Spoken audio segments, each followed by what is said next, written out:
Hola, buenas a todos y todas. Para mí es un honor, como presidente de la Delegación de Ciencias Sociales, de la Delegación de Estudiantes de Ciencias Sociales, dar inicio a este nuevo podcast. Os damos la bienvenida a todos y todas a este podcast que realizaremos con una periodicidad bisemanal o semanal, dependiendo de la demanda que tengamos. Y nada, queremos animaros a todos y todas a que participéis en este podcast. Y lo primero que quería hacer es agradecer a ciertas personas que han sido las personas que han hecho esto posible. En primer lugar, a Javier López Gil, profesor Javier López Gil. También queremos dar un agradecimiento a Decanato, que nos apoyó en esta propuesta. Y sin ellos no podríamos estar haciendo esto. Y luego también a los demás miembros de la delegación que vieron con visto bueno esta propuesta y estuvieron de acuerdo en que se celebrara este podcast. Nada más, espero que os guste mucho. Haremos podcasts con temáticas relacionadas con las ciencias sociales. Y cualquiera que quiera presentar su idea, como ya enviamos las bases a los demás estudiantes, pueden pedir a sus respectivos delegados o delegadas la información pertinente y, si estáis interesados, pues presentar vuestras ideas y hacer vuestro propio podcast. Así que nada, en primer lugar, presentarme a mí mismo. Yo soy Nando, presidente de la Delegación de Ciencias Sociales y nada, cuento aquí con dos participantes, dos hablantes de lujo, que son Kiko y Jaime. Y nada, damos comienzo a este primer podcast llamado Antropología y Memoria Histórica. Para la realización del podcast, pues contamos con la presencia de Jaime y Quique. Voy a empezar presentando a Jaime y luego a Kiko. Y en primer lugar, Jaime del Álamo, graduado en Antropología y máster en Antropología de Iberoamérica, ahora doctorando bajo la dirección de Arsenio da Costa en la construcción de la memoria entre los judíos exiliados de Tánger y La Habana durante la segunda mitad del siglo XX. Y además realiza trabajo de campo con los aficionados a fotografiar trenes. Todo ello enmarcado en el estudio de las formas de ritualidad contemporánea. Bienvenido, Jaime, Jimmy. Gracias, Nando. Y ahora presento a Kiko, Francisco Javier Ruiz Cano, doctorando en Historia Contemporánea bajo la supervisión de Juan Andrés Blanco Rodríguez. Su investigación se centra en el análisis de la represión y violencia política durante el primer franquismo en Extremadura a través de la configuración del aparato del Estado en la región. Bienvenido, Kiko. Gracias. Bueno, para empezar a explicar un poco por qué están estos hablantes, nosotros nos conocimos este verano porque nos presentamos a unas prácticas organizadas por la Universidad de Salamanca bajo la dirección del profesor Arsenio da Costa, al cual le mandamos un afectuoso saludo desde aquí. Y nosotros tres, además de otro chico llamado Raúl Villegas, que le mandamos un saludo desde aquí, porque ahora está en Madrid estudiando máster, fuimos los seleccionados y estuvimos durante todo un mes haciendo unas prácticas sobre un proyecto de memoria histórica aquí en la provincia de Salamanca, en distintas localizaciones de fosas comunes. Entonces nos pareció muy interesante para este primer programa piloto hablar un poco de los trabajos que realizamos, también para que la gente pueda saber cómo se trabaja en metodología de investigación y de recuperación de memoria histórica. Así que nada, para empezar quería comentar que nos vamos a centrar en una de las fosas, en uno de los casos que estuvimos trabajando, que es el caso de Maximiliano Vicioso, que fue alcalde de Aldea Tejada y lo asesinaron durante la Guerra Civil. Y estuvimos buscando pues los restos de este señor. Los demás no hablaremos porque hay muchísimo más de lo que hablar y se haría demasiado largo, y también hay un protocolo de protección de datos que hay que respetar, así que vamos a hablar del caso Maximiliano Vicioso, que fue el que más se le dio, el que salió en redes sociales, en medios de comunicación, Y pues eso, para empezar quería preguntarle a Kiko sobre el contexto histórico. ¿Me podrías hablar un poquito sobre el franquismo en Salamanca, el caso de las sacas, un poco en qué Sí. contexto pasó lo de Maximiliano Vicioso? Bueno, ¿De qué el estamos? caso de la saca normalmente acontecía principalmente durante la guerra civil, sí, principios del franquismo. Cuando hablamos de saca, realmente nos estamos refiriendo a una forma de ejecución extrajudicial, ¿vale? Porque no contaba con el amparo de la ley, aunque bueno, la ley, como se decía en el franquismo, era justicia al revés, ¿no? Que decían los franquistas. Entonces, digamos que el método de las sacas consistía en sacar, obviamente por eso se llamaba la saca, a los encarcelados, ¿vale? Muchas veces con la falsa promesa de liberación, para posteriormente llevarlos a... Normalmente solían ser las tapias del cementerio y sitios similares, y ajusticiarlo y fusilarlo. Y este fue el caso de Maximiliano, el que, si no recuerdo mal, se le fusiló el 12 de agosto del 36, encontrando el cuerpo al día siguiente, en el lugar donde estuvimos escapando. Un pequeño pero. Maximiliano no fue sacado de la cárcel, sino que fue directamente detenido, creo que en su propia casa. Sí, o en su calle, sí, bueno, sí, no me refería a que fue sacado de la cárcel. El resto de ejecutados, cuyas tumbas tratamos de encontrar, sí que fueron sacados de la cárcel, todos ellos, 6 o 7 personas. Sí. O sea, sí que es verdad que era el caso mayoritario. Sí. Entonces estamos haando del mismo 36.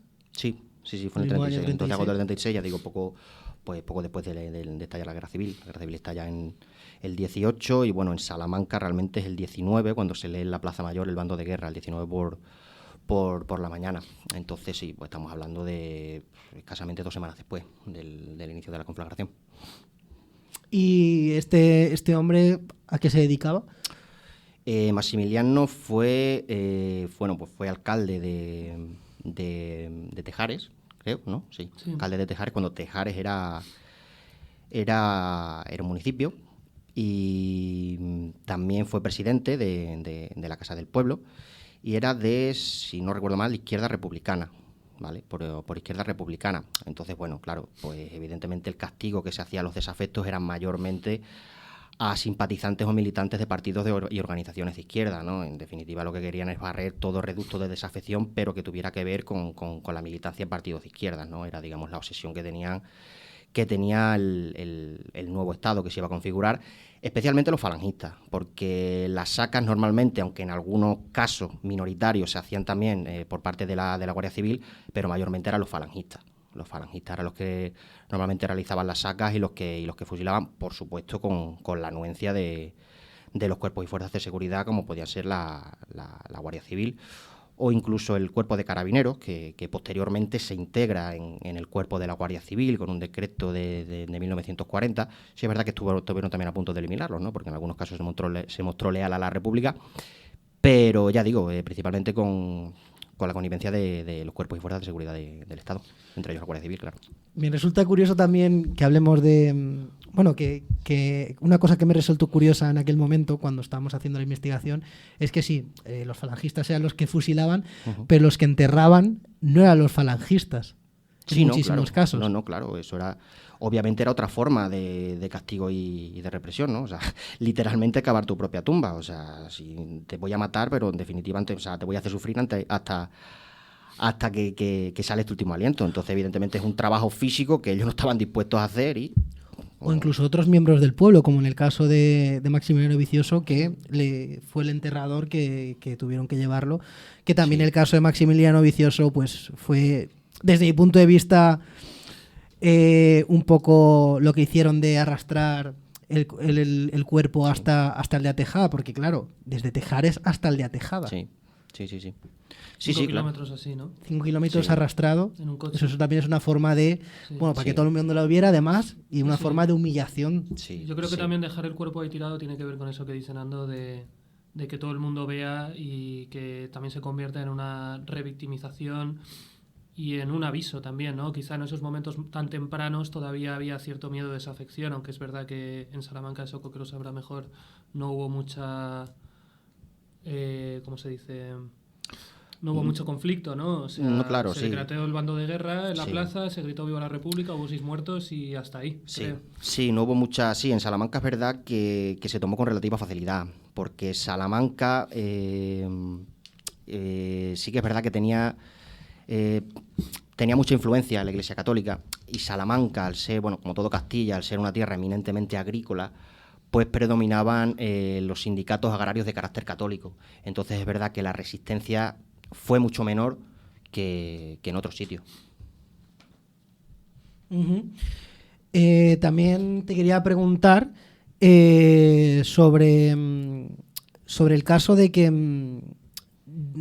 luego, claro, la familia, en el caso de Maximiliano, porque supongo que tenía familia, bueno, yo lo sé, pero te pregunto, ¿qué hizo la familia en ese caso? La familia de Maximiliano, ¿se quedó en el pueblo? ¿Se fue? ¿Qué hizo? Porque claro, yo me pongo en la situación, asesinan a mi padre de esa manera y... Hombre, pues normalmente los familiares de represaliados, en algunos casos se quedaban, ¿eh? En algunos casos se quedaban, pero muchos familiares de represaliados evidentemente no les quedaban más opciones que irse. De hecho, parte de la familia de Maximiliano, bueno, como bien sabe, emigraron a Argentina, ¿no? Si no me falla la memoria. Entonces, claro, la represión muchas veces ya no se cebaba únicamente contra aquellos que valga la redundancia, querían reprimir, también se cebaba contra su familia. De hecho, no solo con el tema de las sacas, ¿no? Mismamente con otras instituciones que se configuraron ya cuando va a finalizar la guerra civil, como puede ser, por ejemplo, el Tribunal de Responsabilidades Políticas, ¿vale? Con el Tribunal de Responsabilidades Políticas, si evidentemente condenaban a una persona, que en muchos casos condenaban a personas que estaban ya muertas, pues la condena pasaba a sus familiares más directos. Entonces, claro, pues en muchos casos no les quedó otra, ya no únicamente solo por la represión, sino que estamos hablando que después de la guerra civil empieza el periodo de la autarquía y España empieza a estar azotada por el hambre, o sea, una hambruna brutal, que no deja de ser otra forma de represión también. El tema del corporativismo, ¿no? O del nacionalsindicalismo que orquestó el régimen, el tema de la autarquía, pues evidentemente llevó en un estado que estaba, una economía que estaba depredada por la guerra, pues a que se pasara una hambruna brutal. Y eso evidentemente los que no murieron, muchos de ellos emigraron, los que pudieron, claro. Uh-huh. Pues una vez ya puesto en contexto el caso de Maximiliano, vamos a empezar hablando sobre continuar, mejor dicho, hablando sobre cómo empieza nuestra investigación. Nuestra investigación empieza, nosotros tenemos una base de datos, bueno, una serie de documentos que se nos da, porque además colaboramos con la Asociación Salamanca Memoria y Justicia, que es una asociación de aquí de la provincia de Salamanca que se dedica a pues intentar brindar justicia a represaliados de la guerra civil o víctimas del franquismo. Esta asociación, además de ser una de las asociaciones que se pone en contacto con las personas de los pueblos en busca de informantes, también se pone en contacto con las familias. Y viceversa, muchas veces las propias familias, son las que se ponen en contacto con ellas. Entonces, es muy boca a boca a la hora de buscar informantes. Sí. Porque claro, nosotros tenemos que buscar informantes que nos den información sobre si alguien recuerda en esa época donde se llevaron a ciertas personas, donde tal. Claro, ¿qué pasa? Estamos hablando del año 36. Sí, el problema, desde mi punto de vista, no es el año en el que se hizo, sino que, como te decía anteriormente, son formas de ejecución extrajudiciales, entonces tener un registro de cuando se llevó a cabo esa ejecución es complicado, por no decir imposible. Entonces, claro, tienes que tirar de fuentes orales que en este caso, además de la polémica que puede suscitar, porque evidentemente son temas que están ahora mismo en boga, pero que suscitan mucha polémica por el calado político que tienen, pues hay muchas personas que o bien no dan información o bien en algunos casos se retractan. Entonces es muy complicado recabar información mediante ese método. No es como otras formas de represión, como por ejemplo te decía hace un momento, el Tribunal de Responsabilidades Políticas o varias formas de represión que podían emanar del gobierno civil, donde evidentemente en el archivo o incluso en prensa quedan registradas esas formas represivas. Una forma de represión extrajudicial como pueden ser la saca, pues tienes que tirar de fuentes orales, lo cual, como bien sabe, en el caso de Maximiliano pues es complicado. Sí, incluso aún en el caso de Maximiliano es excepcional porque tratándose de una ejecución extrajudicial es verdad que hay un acta de defunción.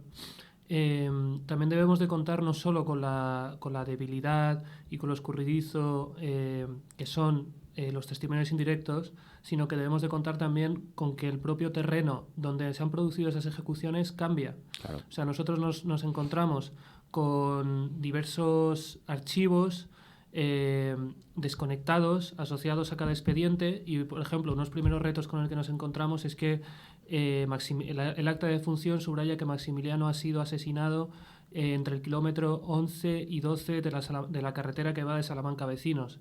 Pero una vez que nos ponemos a comparar mapas, bueno, pues con algunas clases sobre cartografía que nos habían impartido, vemos que para el año 73 esa carretera se había extendido 2,5 metros a cada lado de la carretera. Entonces eso ya suponía meter un conjunto de hipótesis acerca de dónde podía estar el cuerpo de Maximiliano que complicaba mucho la situación.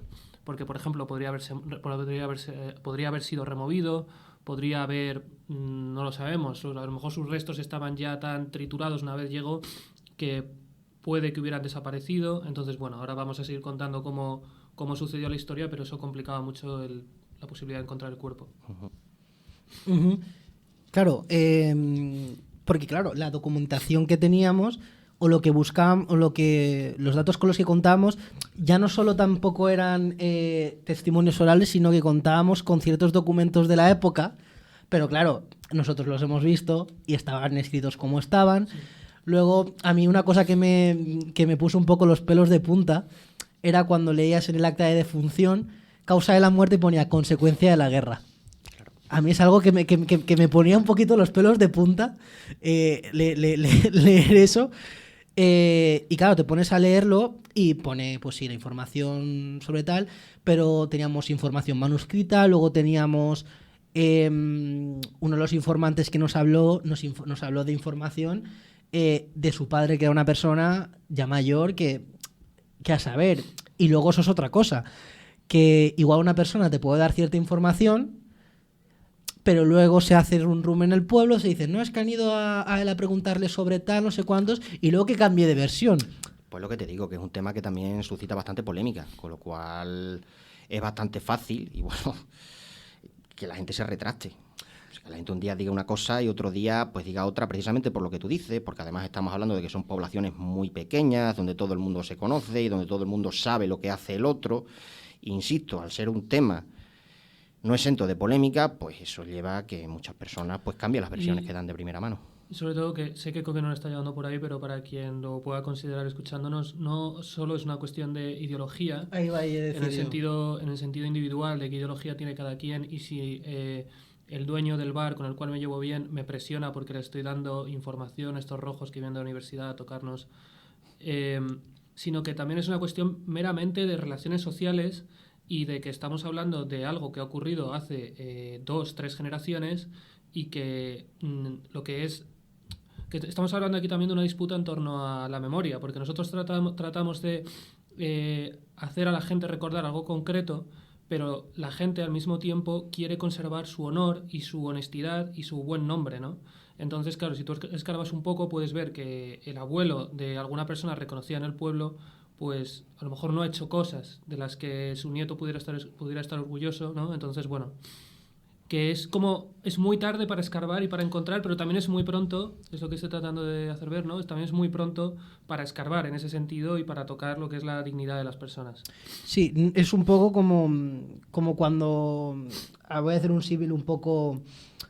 que no viene mucho al cuento, pero es un poco como el tema de preguntar. Es como si vas a preguntarle a un alemán sobre su abuelo.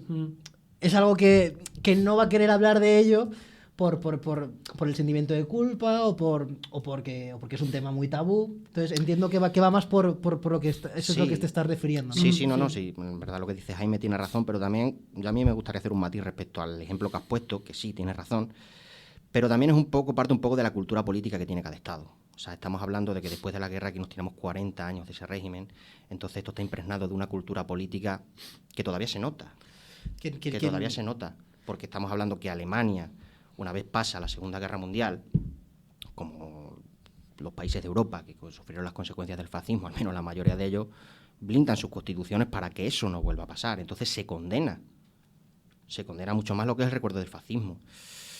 Aquí fueron 40 años de un régimen que naturalmente cambió, ¿vale? No fue un régimen monolítico, pero no dejaba de ser el mismo régimen. Entonces sí es cierto que la cultura política de un sitio y de otro pues tiene diferencias desde mi punto de vista.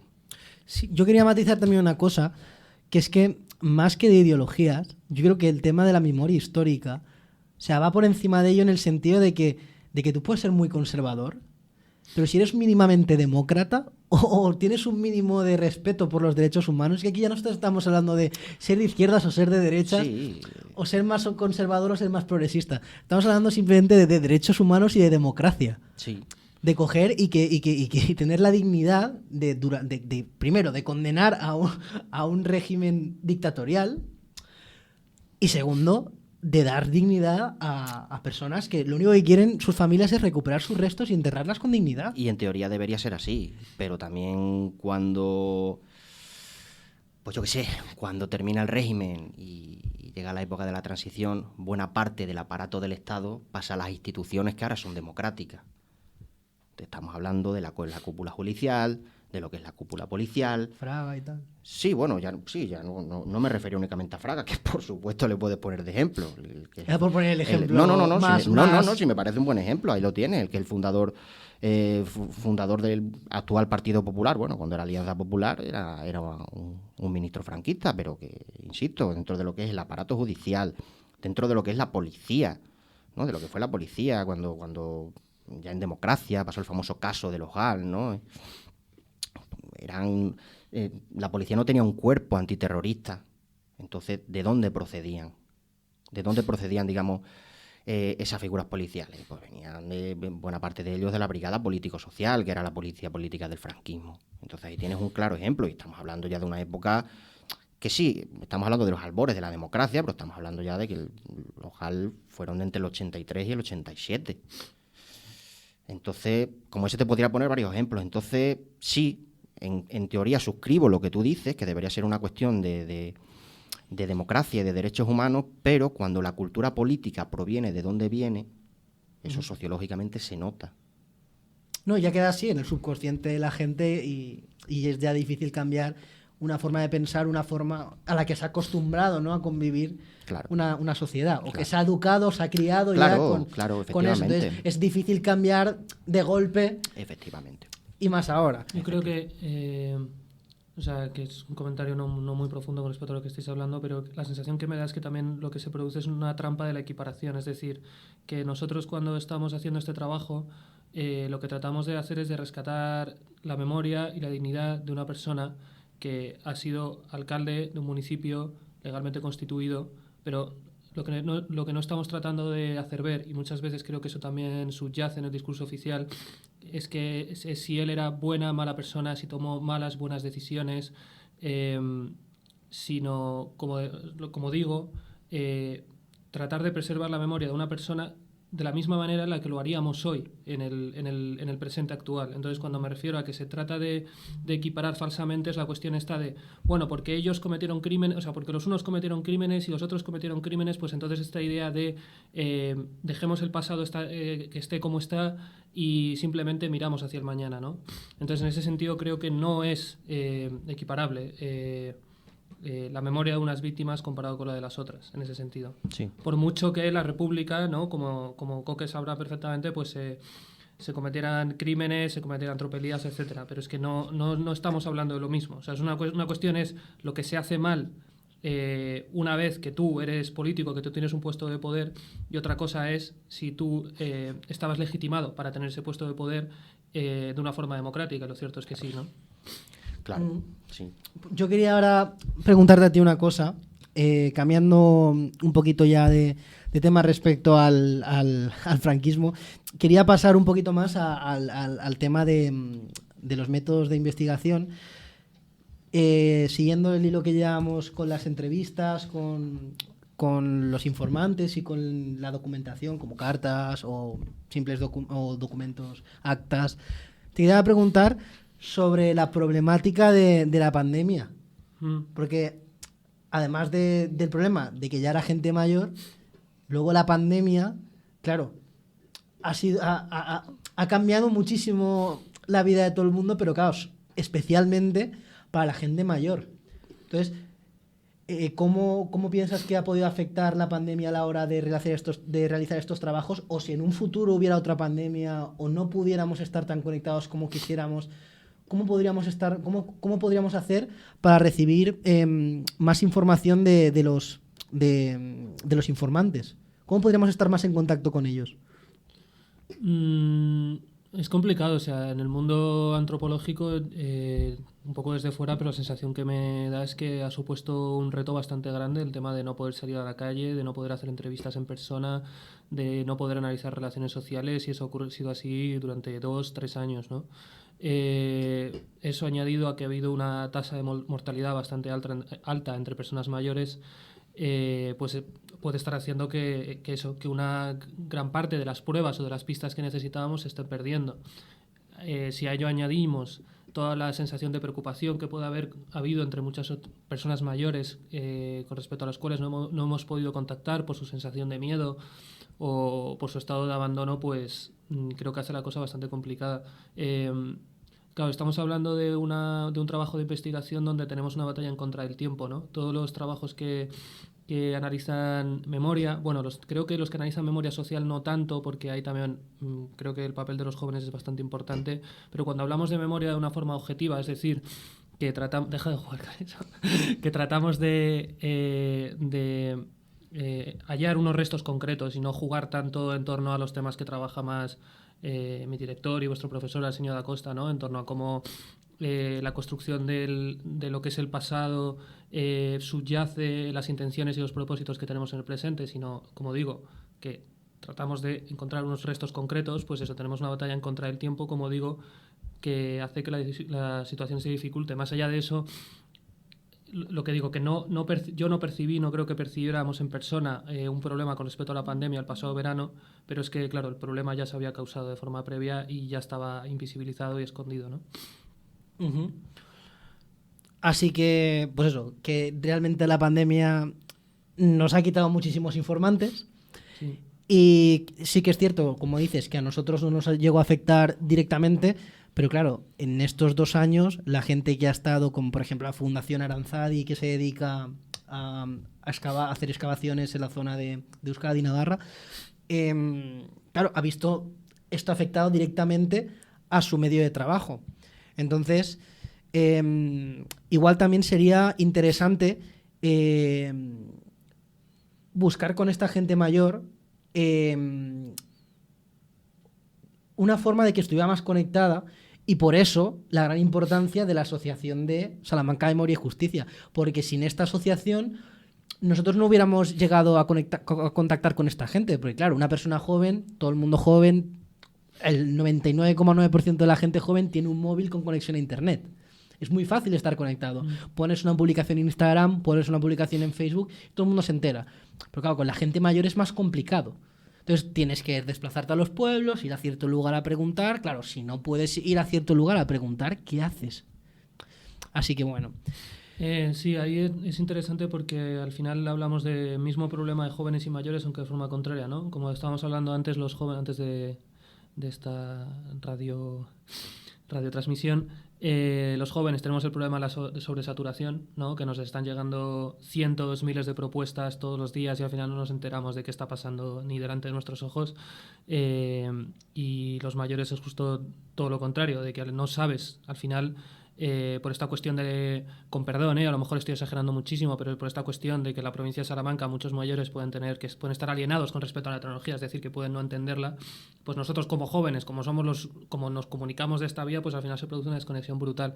Y a este hilo se produjo una anécdota curiosa justo en relación a lo que dice Nando, que el día que estábamos haciendo la conmemoración, el acto de homenaje a don Maximiliano en Tejares, hubo vecinos del pueblo mayores que levantaron la mano diciendo que ellos vivían en esa misma calle donde se estaba celebrando el acto, que su familiar había sido represaliado y que nadie había contactado con ellos. Dicho sea de paso, a nuestro juicio de forma bastante injusta, porque se habían puesto carteles por el público, cosas así, es decir, que la asociación se había adaptado. Pero sí, eso, básicamente, que los problemas de comunicación y sobre todo de cómo diseñar el mensaje y de cómo transmitirlo siempre son complejos a la hora de acceder a informantes, y es un reto al que todo antropólogo que se esté iniciando debe saber que va a tener que pasar. Es muy importante la cuestión esta de la figura que se llama el portero, ¿no? En función de las primeras personas con las que contactas, una vez que accedes a campo, tu dirección ya va a estar bastante dirigida y bastante sesgada, ¿no? Bueno, me callo si queréis decir algo al respecto. No. O sea, me parece muy interesante lo que estás diciendo y creo que tienes mucha razón también en el hecho de las personas mayores, que muchas veces también pienso que muchas veces el tema de los pueblos pequeños, el que haya gente que vaya a un bar determinado y no se junte con la gente que va a otro bar determinado. O sea, no sé si me estoy explicando, pero que también hay mucho bandismo en estos pueblos tan pequeños. Yo estaba pensando que antes de, o sea, preparando un poco esto, que, o sea, ahora hablaré, porque esto no es una cuestión de responder ahora, de por qué creo que no se estaba haciendo etnografía propiamente dicha, creo que nosotros estábamos haciendo, pero bueno, eso es posterior, pero que haría falta una etnografía previa a la etnografía que estábamos haciendo nosotros.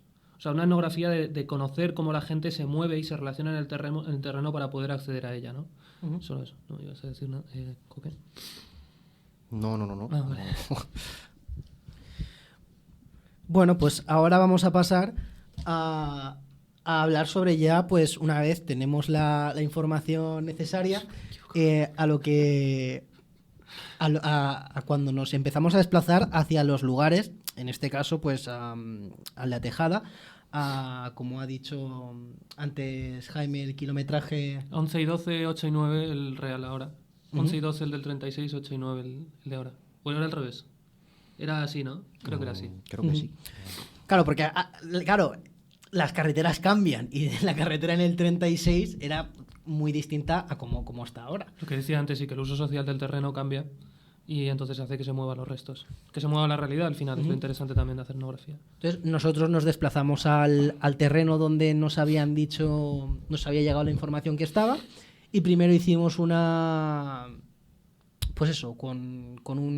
una aplicación que nos hacía los tracks. Sí, del IGN, el Instituto Geográfico Nacional.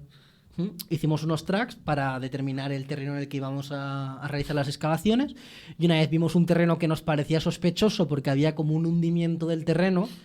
Además, coincidía que había una delimitación entre dos parcelas distintas, pues pensamos que ahí podría ser donde se encontraba los restos. Aquí también quiero hacer un matiz, que en el caso de Maximiliano había una dificultad añadida, que es que estábamos buscando solo un resto en una parcela que ¿cuántas hectáreas serían? Sí, es muy complicado. A saber, es muy complicado. claro, si se hace una excavación buscando, yo qué sé, los restos de 15 personas o 20 personas, pues esas 20 personas ya hacen 20 metros cuadrados, porque claro, las ponen todas las personas juntas y ya tienes como un espacio, o sea, más reducido donde encontrar, porque encuentras a una y ya vas a encontrar a las demás porque están todas juntas.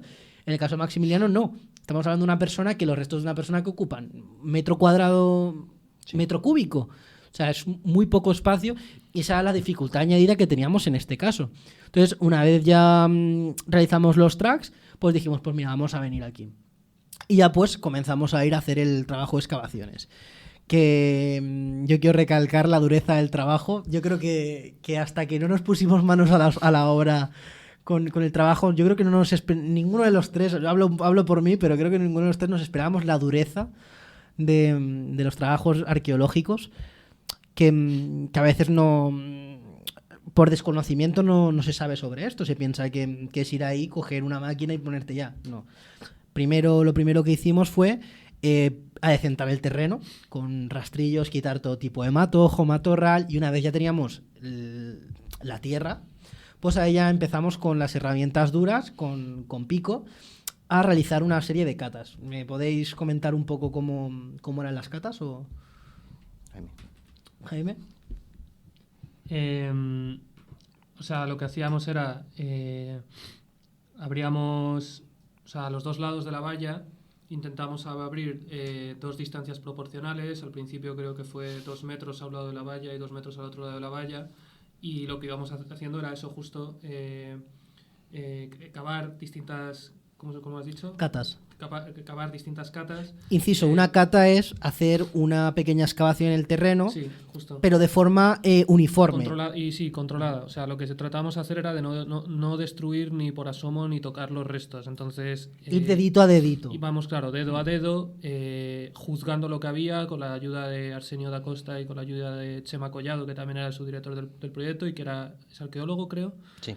Y entonces a partir de ahí lo que empezamos a aprender es a juzgar y analizar el terreno y a lograr discernir lo que veíamos. Y nos tirábamos todo el día, ahora recuerdo, diciendo esto qué es, esto qué es, esto qué es. Nos ilusionábamos porque de repente encontrábamos lo que creíamos que era un hueso o no. Sí. Y luego además estaba la cuestión de que estaba al lado de la carretera. Entonces nos encontrábamos de las cosas más insospechadas: chicles, condones, neumáticos. Claro, el condón fue muy fuerte. Lo he dicho por decir, nos encontramos un condón, joder. Sí, madre mía. Vaya territorio. ¿Qué más no sé? Bujías, una especie de neumático como quemado o algo. Como aparatos de radio. Sí. Y claro, entonces ahí es el ojo, echar la imaginación, y sobre todo ahí se notaba mucho la ayuda de los arqueólogos de que sin ellos haber a lo mejor visto una bujía del año 60 en su vida, sabían reconocerla fácilmente, ¿no? Pero es muy interesante todo lo que se esconde detrás de... O sea, como que bueno, esto también se ve mucho en la antropología, ¿no? Que la idea de campo no existe en sí misma. O sea, la idea de naturaleza, o sea, por mucho que tú te creas que estás en medio de la nada, empiezas a cavar y ves que ese suelo ha tenido un uso social increíble, ¿no? Matizarlo, el condón no nos lo encontramos en Aldateja, nos lo encontramos en otra de las excavaciones, creo que fue en La Orbada, que nos encontramos... Sí, fue en La Orbada. Fue en La Orbada que nos encontramos un condón. Estabas hablando que era La Orbada. Sí. Nos encontramos un condón en La Orbada. ¿Cuánto lo del perro? No, vale. No, mejor no. Una vez hechas, pues eso, vamos haciendo catas. Y también quiero comentar que a mí yo no sé a vosotros, pero a mí una de las cosas que más me sorprendió el primer día, pues claro, nosotros nos levantábamos bueno, en mi caso a las 5 de la mañana, porque a las 6 pasaban a recogernos. Porque nos pasábamos de 6 a 2 normalmente, pero había días que nos quedábamos a comer y enganchábamos y hasta las 6 no acabábamos de trabajar. Sí. Estábamos desde las 6 de la mañana hasta las 6 de la tarde picando. Y yo recuerdo que de las cosas que más me sorprendió fue el primer día, cuando el primero que se tiró al terreno, como aquel que dice, fue Arsenio. Que yo creo que al principio nos cogía a todos y estábamos picando al principio, que claro, no sabíamos cómo se hacía. Le hacíamos medianamente mal y cogía, aparta tal, y nos cogía el pico y se ponía él a darle. Pero también quiero decir que a mí eso me motivaba más y decir, jolines, no me voy a dejar yo ganar. Sí, también estuvo por allí alguna ocasión, si te acuerdas, Elvira, la mujer de Arsenio, que es arqueóloga, que es profesional, ¿no? Y también, pues hombre, nos echó una mano. También nos dio, yo creo que consejos bastante valiosos. Nosotros que no tenemos mucha experiencia en esos menesteres, pues la verdad que también supuso una ayuda inestimable. Sobre todo en el caso de la delicadeza, que cuando encontramos algo, porque encontramos algún hueso por ahí, que sería de algún animal, evidentemente no era un resto humano, cuando lo encontramos, claro, todo el mundo para de picar y nos ponemos ya con el cincelito. Yo me acuerdo que estuvimos como 4 horas o 5 horas a base de cincel a ver por si ese resto que habíamos encontrado hubiera la remota casualidad o la remota posibilidad, mejor dicho, de que fuera un resto humano. Entonces, claro, si no llega a ser también por la ayuda que nos dio Elvira, pues igual también nos hubiéramos fijado. También yo creo que una cosa muy importante que nos enseñó Elvira es la paciencia. Pasa lo mismo cuando estás aprendiendo a hacer un deporte, por ejemplo, ¿no? Te pones a jugar al baloncesto y crees que voy a tirar de medio campo hacia atrás y a ver si la meto, como veo en los clips estos de Instagram, en los reels, y nada más lejos de la realidad. O sea, desde el principio nos convenció de decir, mira, esto es días y días y días cavando y eliminar toda esperanza. O sea, tenéis que tenerla, porque tenéis que saber lo que estáis buscando, pero al mismo tiempo daros con un canto a los dientes si estáis cavando. O sea, como que valorabas mucho lo que era la experiencia de cada hora, del día a día y al final de estar ahí en comunidad y de estar en equipo. Y luego otra cosa también que quería decir es que, y esto también tiene mucho que ver con cambios teóricos que ha habido en la antropología en las últimas décadas, de que nosotros obviamente no estábamos trabajando en un laboratorio y que todo lo que tenía que ver con la resistencia de nuestros cuerpos, nuestro afecto, cómo habíamos dormido, nuestra disposición para trabajar, al final influía en los resultados que nosotros creábamos. Y aunque esto no hubiera sido esta parte del ejercicio no hubiera sido antropológico en el sentido de hacer etnografía, es algo que cuando estás haciendo etnografía también te pasa, que te das cuenta de que tu persona y tu cuerpo a la hora de obtener resultados y a la hora de producir datos y de producir información no es un objeto inerte que ya esté preparado de por sí para lograr hacer las cosas bien, sino que que depende mucho de cómo te vayas sintiendo y de cómo te vayas motivando. Y yo recuerdo que tuvimos momentos de grandes subidones, sobre todo al principio, y luego grandes bajones de días que nos queríamos ir y demás, porque esa es otra. Luego tienes que contar además con la meteorología y con la dureza del terreno. Ahí no había una maldita sombra, y yo no sé si estoy exagerando cuando digo que nos tocó en aquellos días de julio que se llegaba a 40 grados. No sé si se llegó a 40, pero vamos, que estuvimos trabajando bajo el sol a 30 y algo por ahí. Cerquita de 40 grados. 30 y muchos estuvimos. Yo eso, para mí fue lo más duro el tema del clima. Porque claro, estás en medio de la carretera con la mísera ayuda de un toldo, que gracias a Dios nos prestaron. A ver, yo es que en eso tengo la ventaja de que soy de Badajoz y claro, estoy acostumbrado a ese tipo de inclemencias meteorológicas. Pero sí, no es lo mismo que estar en la calle que estar haciendo eso, claro, es que es lo que hablamos, ahí estás con un pico y estás... Y te quemas, sí, quemas. Yo parecía un helado al corte, claro, o sea, me levantaba la manga, Joder, yo que soy bastante blanquito, y parecía un helado al corte, yo, o sea, de hecho, de dos colores, era muy fuerte. Quemé. O sea, yo me puse, vamos, o sea, tela, sí. Yo creo que si no hubiéramos tenido, bueno, hablando de mi caso, si no hubiera tenido la consciencia de que lo que estábamos haciendo se estaba haciendo para ayudar a una persona y lo que subyacía al trabajo, ya no es simplemente estar ahí buscando algo, sino dar dignidad a una persona. Yo creo que eso es lo que me daba fuerzas, porque francamente yo me acuerdo el primero o el segundo día que yo llegué a casa, que claro, yo soy un urbanita, yo no he hecho trabajo en un campo en la vida. O sea, yo llegué a mi casa, me duché, me tumbé en la cama después de la ducha y me quedé dormido, ni cené, de lo muerto que estaba. Y luego al día siguiente otra vez nos tocaba, o sea, es que es muy duro, o sea... Sí. Quiero decir, no quiero tampoco quiero vender esto como que es un trabajo insufrible, no, porque tampoco es así. Pero sí que hablar de la realidad de este tipo de trabajo es que es muy duro. Y simplemente remitir un poco a lo que ha dicho antes Jaime, que también, sí, lo que decía Elvira, que la esperanza la puedes perder porque tienes que ser consciente de que a lo mejor no vas a encontrar lo que estás buscando, pero en definitiva el móvil de llevar esto a cabo es la esperanza. Si tú no tienes esperanza de encontrar lo que estás buscando, lo que tú dices, no pasarías, digamos, por estas adversidades, por decirlo de alguna forma, de las que estamos relatando. Que luego, evidentemente, lo encuentres o no lo encuentres, pues es lo que hablamos. Puede ser o no puede ser, pero si no tienes, digamos, ese ápice de esperanza a la que aferrarte, joder, lo que estamos hablando es una cosa dura. Es una cosa dura en esa época del año, mitad del campo. Evidentemente, para el que está acostumbrado, pues mucho menos. Pero claro, nosotros que, digamos, éramos neófitos en estos menesteres, pues claro, si no es porque te aferras al objetivo que estás persiguiendo, joder, sería más duro, claro que sí. Yo tengo también que confesar que, bueno, una vez hicimos estas excavaciones nosotros picando, llegamos a un momento que dijimos, aquí tiene que venir una pala, y vino una pala, estuvo la pala ahí sacando terreno y tal, y lastimosamente pues no logramos encontrar nada. Que ahora luego al final hablaremos de las hipótesis que tenemos sobre por qué no encontramos finalmente los restos de Maximiliano. Pero ese último día que estuvimos,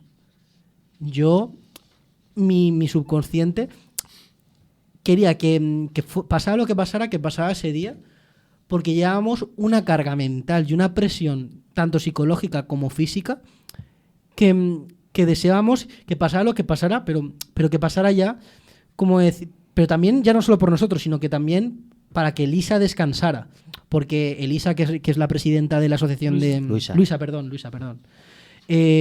la presidenta de la Asociación de Salamanca de Memoria y Justicia, estaba súper emocionada con buscarlo y albergaba muchísimas esperanzas. Y ella, que también ha tenido víctimas en su familia de represión franquista, lo vivía como si fuera suyo personalmente. Sí. Y verla ya cómo estaba sufriendo por encontrarlo, yo decía, por favor, o lo encontramos, pero porque al final psicológicamente te acababa afectando a ti personalmente. Yo no sé cómo os acaba afectando a vosotros, pero a mí el último día yo estaba deseando que pasara lo que pasara, pero que pasara ya, pero por descansar psicológicamente. Sí, pero es que esto también me remite un poco también a lo que hablábamos antes de la esperanza, ¿no? Que si te pones a pensarlo tiene un doble rasero, porque la esperanza es algo a lo que te tienes que aferrar para seguir adelante, pero muchas veces también aferrarte a una esperanza al final te acaba quemándote. Te hace también sufrir, claro, efectivamente, ¿no? Tiene un poco esa dualidad desde mi punto de vista, ¿no? El aferrarte a eso, como todo bien has dicho con el ejemplo de Luisa, claro que sí, ¿no? Te aferras a algo y ves que pasan los días, y esa esperanza poco a poco se va desvaneciendo, joder, pues eso es... Y mira que Luisa con los años que se habrá tirado ya creo que no es presidenta de la asociación, si no me equivoco, pero que con los años que se habrá tirado estará acostumbrada a este tipo de cosas. Para nosotros era quizás algo más novedoso, sí, que no habíamos lo participado lo primero que nos dijo Arsenio cuando empezamos las prácticas es que lo más normal cuando se hace algún tipo de trabajo de estos es no encontrar nada. Sí.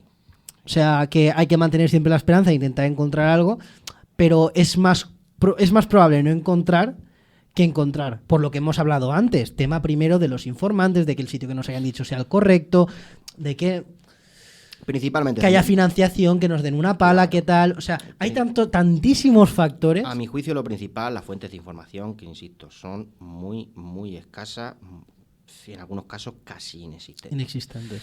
Entonces, claro, es que buscar literalmente una aguja en un pajar.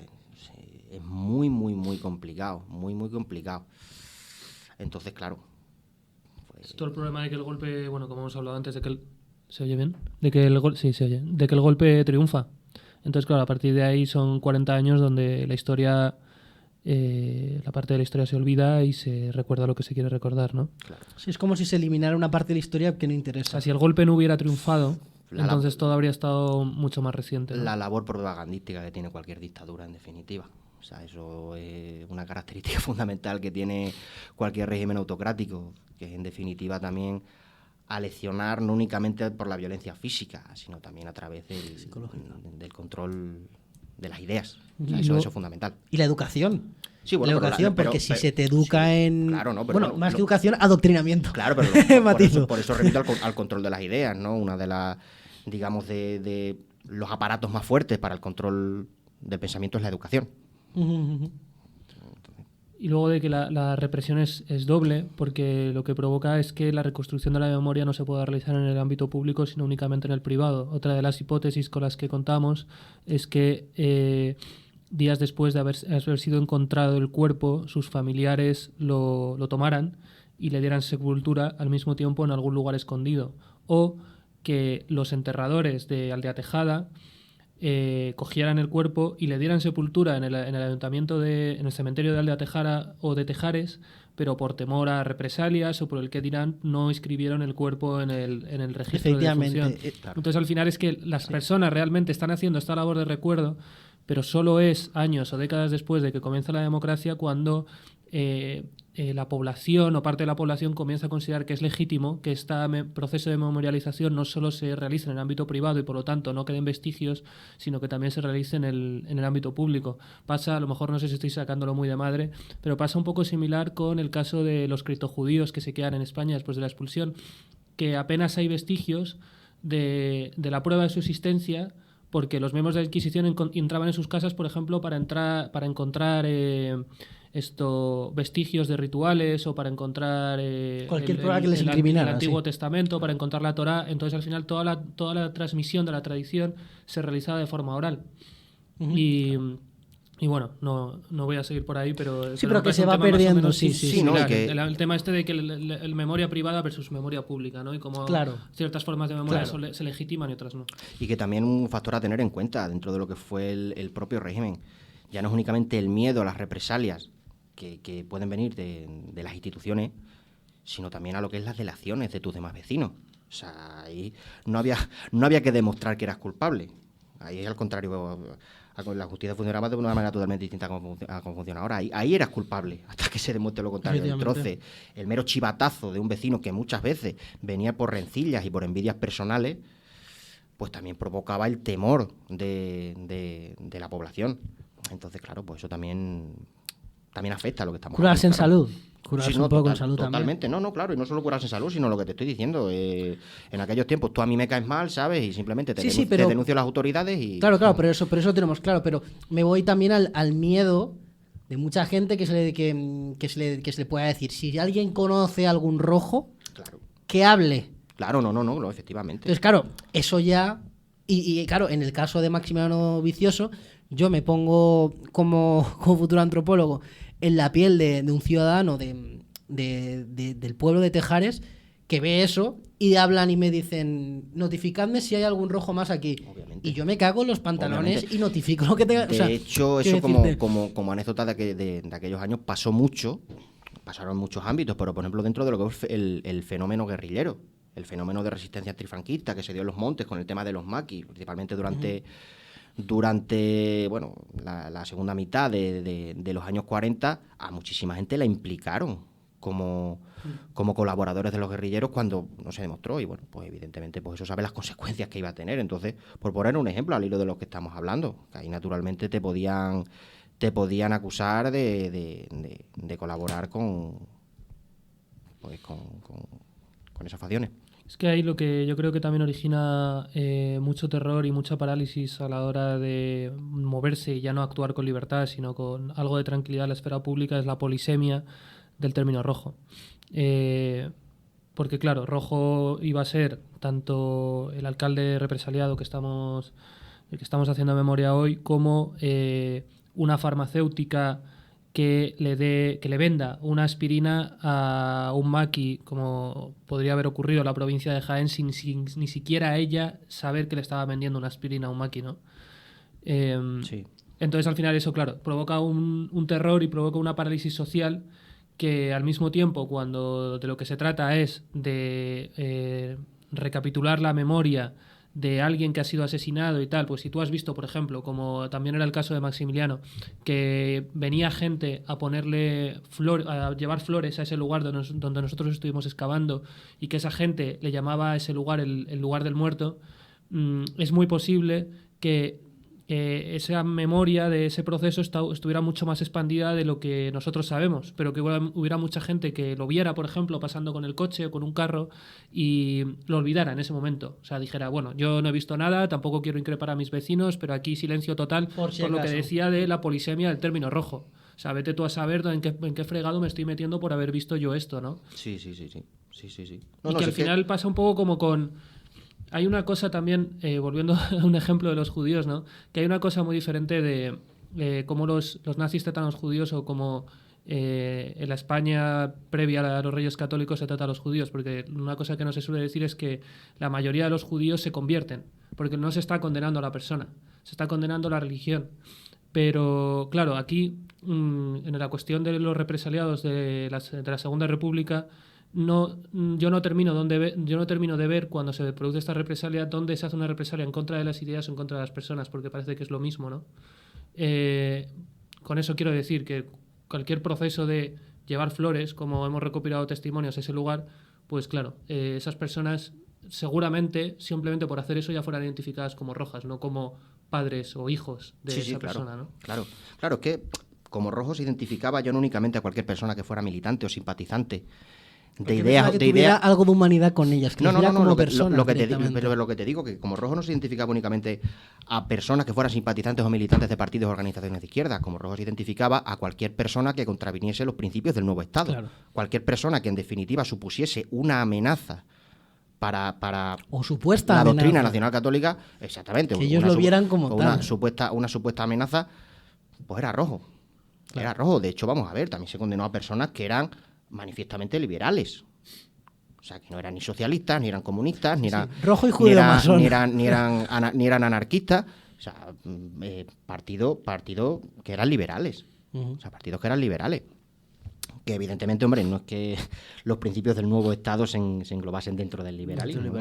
Evidentemente casi lo temían casi que más que al comunismo, pero que lo que quiero decir que el término rojo, como decía Jaime, pues es bastante ambiguo en ese sentido. Uh-huh. Para finalizar, quería que habláramos un poco sobre, pues, ya que Jaime lo ha empezado antes, lo ha iniciado un poco las hipótesis, habla un poco sobre las hipótesis de por qué no encontramos los restos de Maximiliano. Quería empezar yo con las dos más obvias. La primera más obvia es que la información que nos dieran pues no acabará de ser precisa, porque estamos hablando de un terreno muy grande, o que sí que sea precisa, pero que el cuerpo esté 200 metros más a la derecha. Claro, yo es a la que me iba un poco a remitir. Un poco una hipótesis mezcla de esas dos que has dicho tú. La primera, obviamente, como ya he dicho antes, que la información no era precisa. Es muy complicado. O sea, no estoy diciendo ni muchísimo menos que las fuentes orales no sean fuentes precisas, que a menudo lo son. Pero en ese caso, y vosotros lo visteis como lo vi yo, pues... no vamos a hacer comentarios sobre el informante. Efectivamente. No, si no estaba haciendo distinción entre una cosa y otra, pero bueno, en fin, si sabes por dónde voy. Sí, eso por una parte. Y en segundo lugar, claro, estamos hablando de que hace una cantidad de años enorme. Eso tiene, al cabo de tantos años, al ser además... tierra, el campo se ha trabajado, es fácil que la tierra se haya movido, la carretera se ha o cuando ensanchado. estén haciendo esto que hubiera caído cualquier resto. Efectivamente, no, la máquina exactamente lo que te estoy diciendo mismamente, con obras de la carretera, o sea, que estás utilizando máquinas, la tierra se mueve, con mismamente lo que es el tema de trabajar la tierra y tal, claro, son muchos años, entonces es fácil que los restos se hayan podido desplazar. Yo esta es la hipótesis que manejaría, pero... Otra que me parece muy interesante es la que ha comentado antes Jaime, que también podría ser que, aunque lo hubieran enterrado, que a hurtadillas lo cogieran y se llevaran los restos y lo enterraran en otro sitio. Que eso también podría haber pasado. Sí, no, claro. Pero claro, se sospecha que no hubiera sido así porque sí que hay información sobre que había gente que llevaba flores a la carretera, al tramo, al terreno a la parcela, mejor dicho, en la que hicimos los trabajos de excavación. Sí. Entonces, claro, no sé si Jaime también piensas otra posible hipótesis sobre el no hallazgo de los restos. No, yo creo que las hipótesis ya han sido todas contempladas, incluso la posibilidad de que días después se cogieran sus restos y se los enterrara sin reconocerlo en un acta de función. Pero simplemente me gustaría avisar, si se puede decir así, a los estudiantes de antropología que nos estén escuchando, que una de las cosas que no hemos tratado lo suficiente y que quizá habría sido interesante, fundamentales a la hora de analizar cualquier investigación, es ser creativo con los métodos que se utilizan. Y ser creativo también en el sentido de saber que aquello que nos puede dar pistas va mucho más allá de lo que queremos encontrar. Por ejemplo, no ha tenido resultado, pero algo que nosotros hicimos fue analizar historias de vida de gente que aún vive hoy en Tejares. Bueno, es que esas entrevistas las escuché yo. Y esa gente lo que hacía era contarnos, nos enseñaba el pueblo. Durante una hora nos contaba cómo era Maximiliano, a qué se dedicaba. Entonces, a partir de ahí pues nos empezaban a contar cosas que llevaba siempre puestas, por ejemplo, ¿no? Que si unas gafas, que si un bolígrafo en la camiseta, o en la camisa.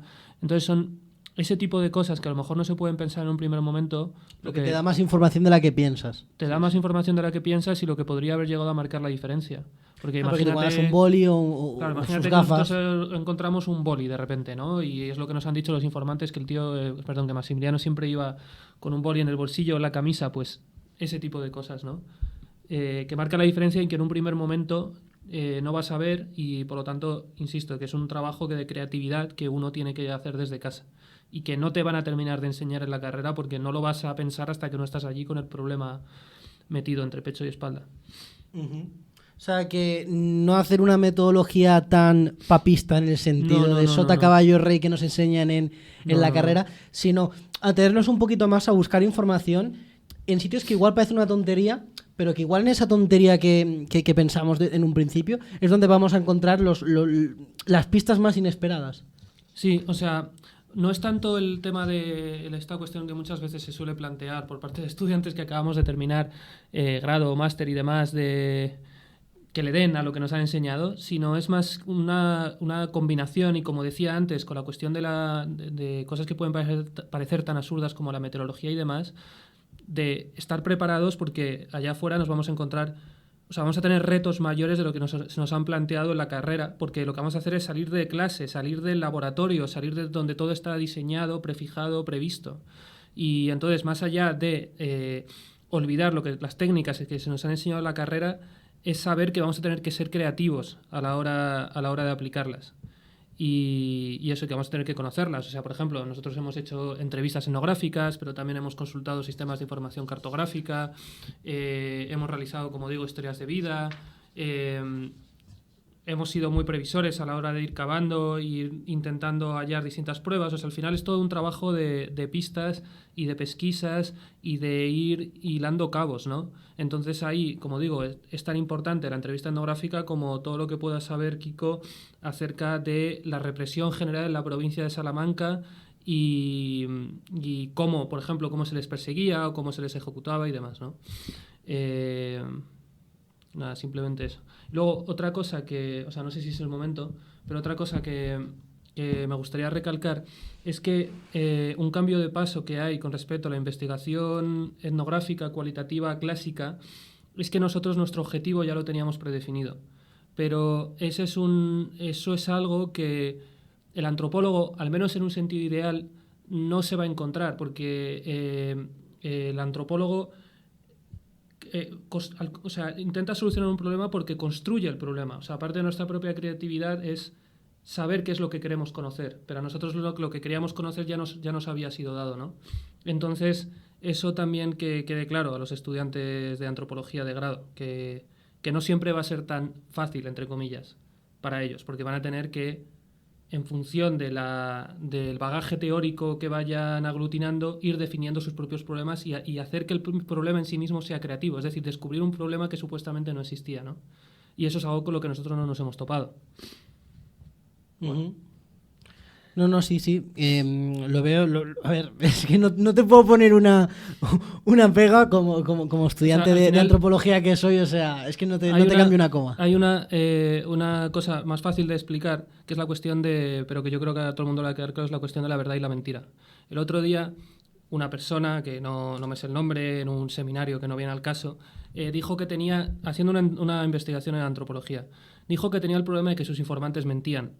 Yo no dije nada, pero fue como, no te estás enterando de cómo tienes que investigar. O sea, que tus informantes mientan es muy parte valioso. Del trabajo, claro. Y es muy valioso. O sea, porque alguien miente por una razón, miente con un sentido. Busca por qué está mintiendo. Tú no buscas, claro. Tú no estás buscando solo, porque eso ya te lo dan los libros, tú no estás buscando, bueno, también lo que hacen las personas, evidentemente, información de lo que las personas hacen, sino información de cómo las personas se relacionan con otras.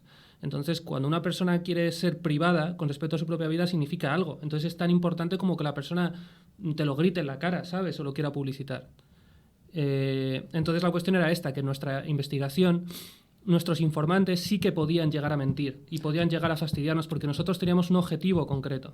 Pero eso no va a pasar cuando tú hagas etnografía en una investigación que tenga que ver más con un problema que tú estás planteando, construyendo y tratando de resolver a su vez.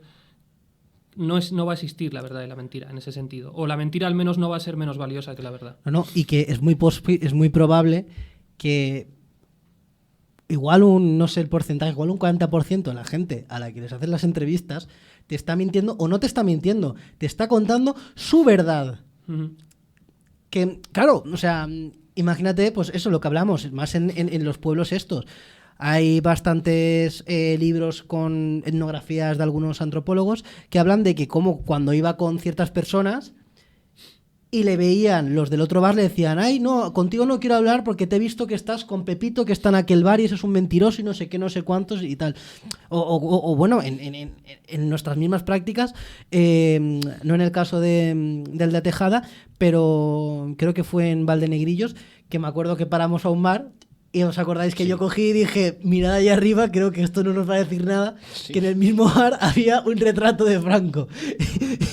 Que yo fui a pedir el café y me quedé mirando, o sea, es una anécdota bastante graciosa, pero que fue como decir, si justo aquí, que estamos buscando una fosa común y tal, hay aún esto, pues... Claro, pero es que eso, date cuenta, lo entronca con lo que hablábamos antes, de lo que es la cultura política, que todavía a día de hoy cristaliza lo que es esa realidad. O sea, entres en un bar, en 40 años de democracia, te encuentres pues un retrato de Franco, pues bueno. Fue una anécdota graciosa, dejémoslo ahí. Bueno. Una última cosa también en este sentido que me gustaría comentar. Bueno, a lo mejor no sé si, o sea, sentada sugiero, puede parecer una idea un poco absurda, pero yo como antropólogo estoy como muy familiarizado a no prestarle tanta importancia a lo que me molesta de cómo son las cosas, ¿no? Porque entiendo que es lo que tengo que analizar. Y, o sea, me gustaría preguntaros si no creéis que podría ser muy valioso también el testimonio de los familiares de los verdugos. Y en ese sentido, si creéis que cabe hacer algo a nivel colectivo, digamos, como sociedad, para, o sea, más allá de su propia responsabilidad a la hora de enaltecer ciertas cosas, digamos, para poder acceder a ellos, o sea, para poder acceder también a su memoria y a su testimonio. Y si que creéis que hay un nicho que todavía se pueda sacar a la hora de conseguir nuestros objetivos. A mí me parece que como objeto de investigación es interesante, por supuesto. Pero no sí. para este caso, yo creo, desde mi punto de vista. No, bueno, para este caso concretamente no, pero sí. Pero sí como información a tener más, claro. Sí, me parece, sí, claro que sí. O sea, en lo que pasa es que en nuestro caso, claro, nosotros estamos buscando que se dé, o sea, que nos den la localización de unos restos de unas personas que, entre comillas, bueno, no entre comillas y sin comillas, estarán enfrentadas a las otras. Y, como habíamos hablado antes, enaltece aún más la figura del verdugo, de decir, te señala a ti como familiar de quien ha matado a tal, que no tiene por qué, porque si un familiar mío hace algo, a mí no me convierte en un delincuente. No, claro. Quiero decirte, pero claro, cada persona es un mundo, cada persona le sienta como le siente, son temas muy delicados y tal. Yo creo que sí que es información que podría ayudar también para ver lo que hemos estado hablando antes de cómo ha ido desarrollándose la cultura política o si se ha desarrollado, partiendo de ahí. Pero no para este caso de la investigación de las fosas comunes. Creo que aquí era básicamente buscar a gente republicana o gente simpatizante a la causa republicana, que es la gente que realmente tiene interés en encontrar estos restos, porque yo me acuerdo cuando estuvimos haciendo las excavaciones, cuando vinieron los medios de comunicación a vernos, que nos pusimos a ojear las noticias y cada comentario de que ay, es que no sé cuántos, es que estáis removiendo el pasado, es que no sé qué, no sé cuántos. Pero es ahí donde quería llegar, o sea, que la sensación que tuve en ese momento es que la mayoría de la gente no está diciendo, por ejemplo, los típicos argumentos de estáis removiendo el pasado, dejarlo en paz, sois unos subvencionados. ¿Qué más tipo de argumentos hay? Bueno, creo que son los dos principales, si no me equivoco, el chiringuito y todo este tipo de cosas. Mi punto es que la sensación que me da es que la mayoría de los casos no son una especie de supraestructura ideológica que encubre su fascismo su fascismo consciente, sino que ellos a sí mismos conscientemente serán personas que probablemente se vean a sí mismas como apolíticos o como liberales, algo así, me da esa sensación, ¿no? Entonces es ahí donde me da la sensación de que no tanto por nuestra parte, sino a un nivel más general, cabría como vencer ciertas asperezas, porque no me da la sensación de que sean fronteras insalvables. Con respecto a la mayoría de la población española que está en contra de lo que se está haciendo, no con respecto a una minoría que sí que esté en contra por unas cuestiones objetivas y que sean afectos al régimen, etc. No sé si... Sí. Sí, pero claro, volviendo al tema que estamos hablando, sí que creo que como que para otro tipo de etnografías, otro tipo de investigaciones, sí que creo que puede tener un peso muy fuerte. Sigo manteniendo mi punto de que para para buscar los restos de estas personas, pues no creo que esa información nos hubiera llegado a ningún punto. O sea, nos hubieran dado más su opinión, que es, repito, como hubiera sido su opinión, hubiera sido más... pues además que te diré otra cosa.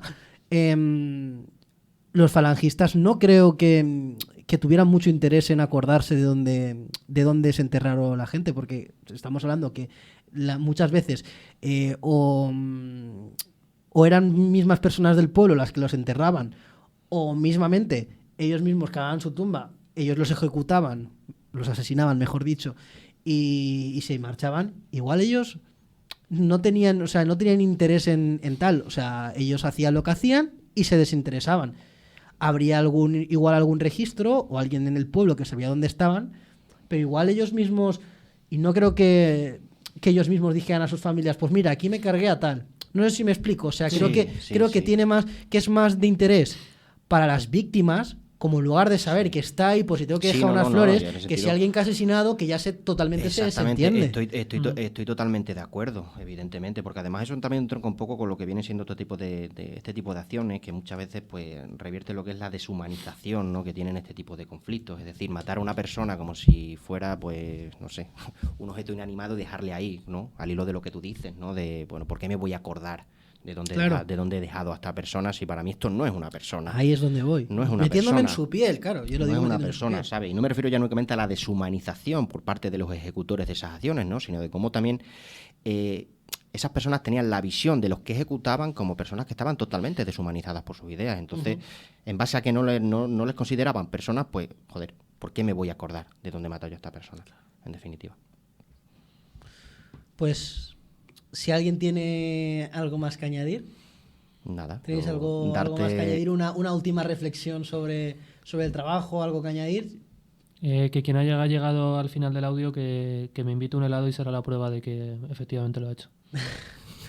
Nada, yo simplemente quería, como reflexión final, primero volver a agradecer a Arsenio. Creo que el trabajo se nos hizo muy ameno también, ya no solo por la profesionalidad de Arsenio, sino por su humanidad, que la verdad que para la dureza del trabajo actuó mucho como mentor para nosotros, nos ayudó muchísimo, y le mandamos, pues eso, de nuevo un saludo desde aquí.